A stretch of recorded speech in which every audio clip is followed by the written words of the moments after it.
Now take a look. Based on what you know, do you see any citation-related issues in this paragraph? Teenage girls are more likely to do poorly in math and science courses when compared to boys of the same age. Researchers found that one reason for the increased rate of female failure in these subjects is the low self-esteem of girl students. Often, female students begin courses in these subject areas with a preconceived belief that they will not do well. However, it has been found that with the help of college-aged female mentors, these high school girls can improve their confidence in math and science and successfully complete courses in these subject areas. First of all, you might notice that there are no citations at all, and the writer is referring to researchers, so that would be a red flag.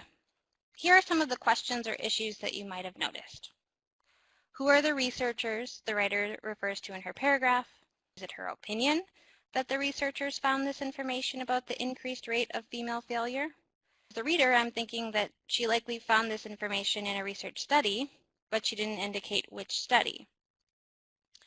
Also, the writer gives evidence for her claims, but as the reader, I'm not very convinced, since it's not clear if this evidence came from a legitimate resource or if the evidence is something that she heard casually from a friend or made up. It's really not clear.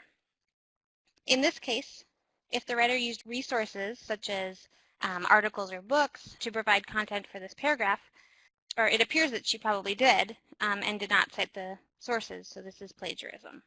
So let's take a look at how the writer could fix this paragraph and avoid plagiarism by using citations. Notice how in this version of the paragraph, every sentence that includes an idea from one of the sources has a citation. It's clear now in this paragraph where the author retrieved the information from. You'll notice that some of the sentences have two sources listed.